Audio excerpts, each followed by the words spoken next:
Assalamualaikum warahmatullahi wabarakatuh. Hai teman-teman, perkenalkan nama saya Nur Padilla dengan NIM 200409501005 kelas 20A dari Prodi Pendidikan Guru Pendidikan Anak Usia Dini, Fakultas Ilmu Pendidikan Universitas Negeri Makassar. Pada video kali ini saya akan membahas materi dalam mata kuliah Neuroscience yaitu tumbuh kembang otak. Pertama, kita harus tahu bagaimana studi perkembangan otak manusia. Selama ini, para ahli meyakini bahwa tumbuh kembang pesat di otak terjadi pada tahun-tahun pertama usia anak dan menyurut secara terus-menerus jika sel-sel neuron atau sel-sel saraf dalam otak itu tidak digunakan. Studi baru menunjukkan bahwa dugaan tersebut keliru.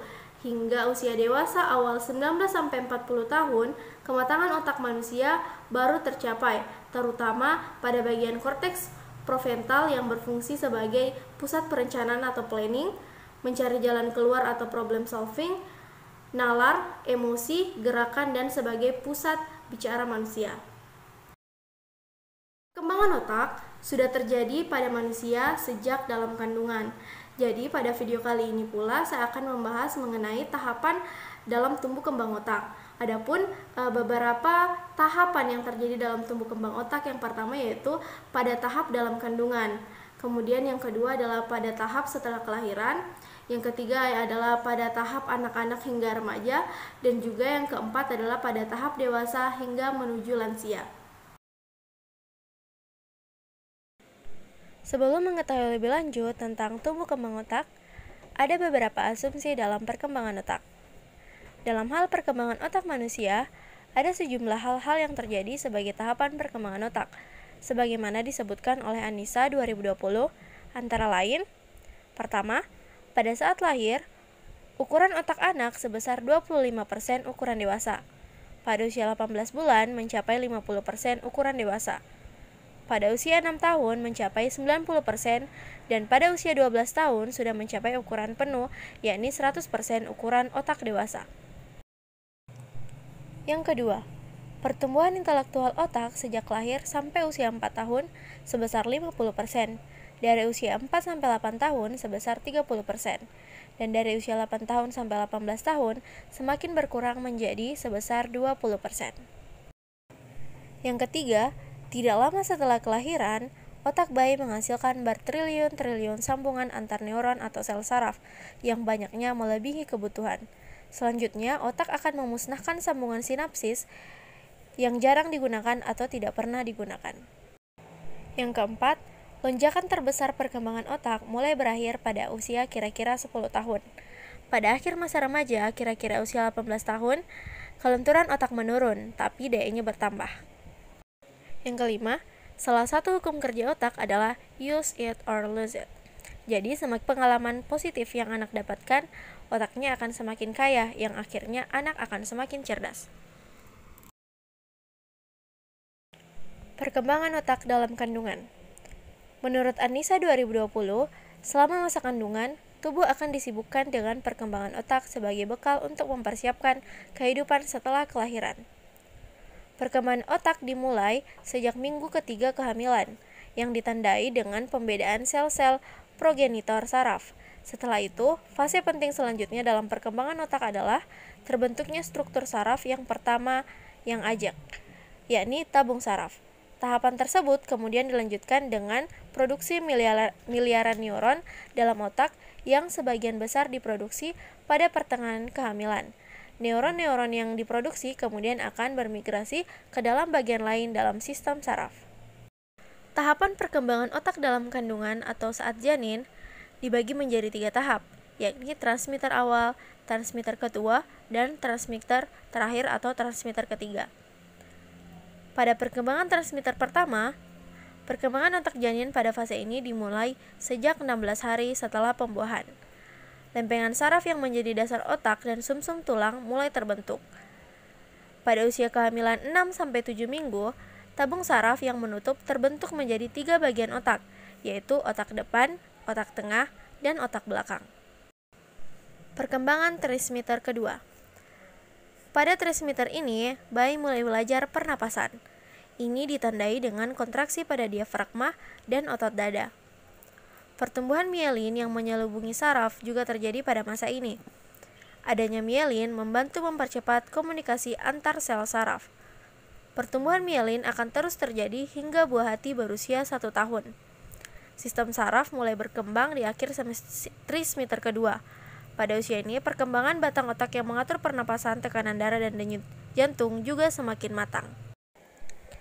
Pada perkembangan trimester ketiga, perkembangan otak bayi akan semakin pesat berkembang. Namun tidak hanya bentuknya yang berkembang. Pada saat yang bersamaan, fungsi otak juga ikut meningkat. Perkembangan otak setelah kelahiran. Saat lahir, mielin atau zat lemak yang melindungi akson pada otak serta membantu impuls bergerak lebih cepat sudah diproduksi oleh otak yang berbeda di dekat sumsum tulang belakang. Bagian otak tersebut bertugas untuk mengatur fungsi-fungsi dasar, seperti bernapas, makan, dan mengendalikan detak jantung. Sementara itu, menurut Anissa 2020, mengatakan bahwa perkembangan otak saat bayi baru lahir, ketika bayi lahir, otak mereka hanya berukuran sekitar 60% dari ukuran otak ketika sudah dewasa. Ukuran otak bayi akan membesar sekitar 3 kali lipat dalam 3 bulan pertama setelah kelahirannya.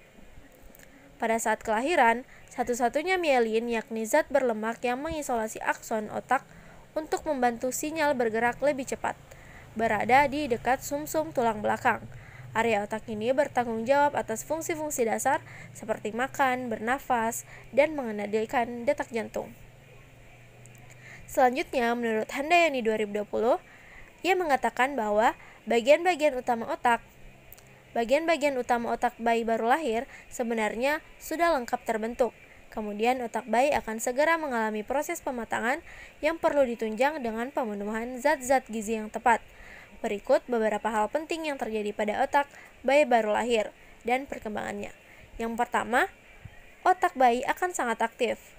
Yang kedua, energinya dihabiskan untuk perkembangan otak. Yang ketiga, pelukan dapat membuat otak bayi lebih besar. Yang kelima, otak bayi akan mengandalkan aroma. Yang keenam, ingatan bayi jauh lebih baik dari perkiraan.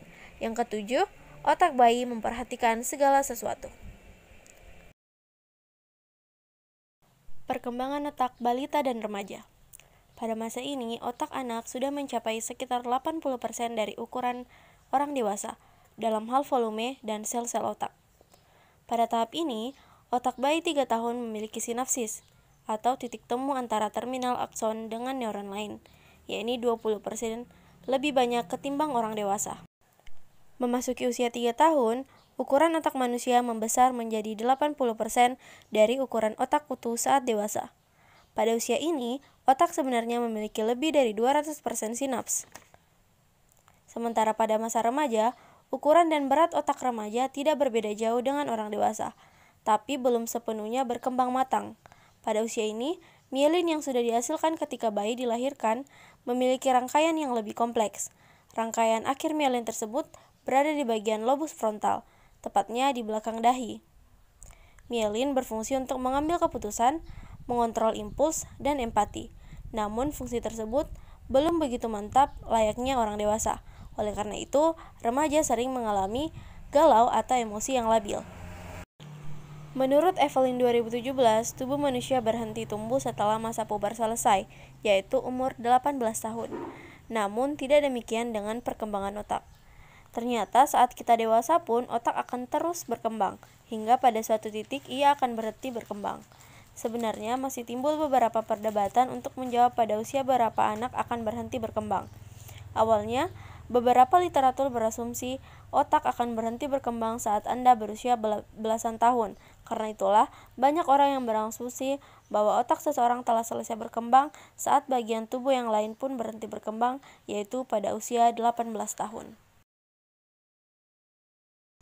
Perkembangan otak masa dewasa hingga lansia. Saat memasuki usia 20 tahun, perkembangan otak pada lobus frontal akhirnya selesai, terutama pada kemampuan penilaian. Itu sebabnya usia 25 tahun digadang menjadi usia terbaik untuk mengambil keputusan.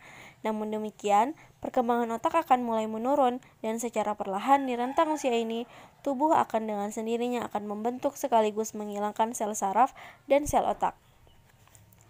Saat memasuki usia 30 tahun, pemecahan sinaps menjadi lebih sulit sehingga banyak orang dewasa yang mengalami kesulitan untuk fokus dalam mempelajari sesuatu yang baru. Sementara itu, pada usia 50 tahun, ingatan mulai menjadi lebih pendek atau menjadi lebih mudah melupakan sesuatu. Ini disebabkan karena penuaan alami mengubah ukuran dan fungsi otak. Berkurangnya kemampuan otak sepenuhnya disebabkan oleh kematian sel-sel otak dan sinapsis. Otak menjadi menyusut dan risiko berbagai penyakit terkait dengan otak akan terus meningkat.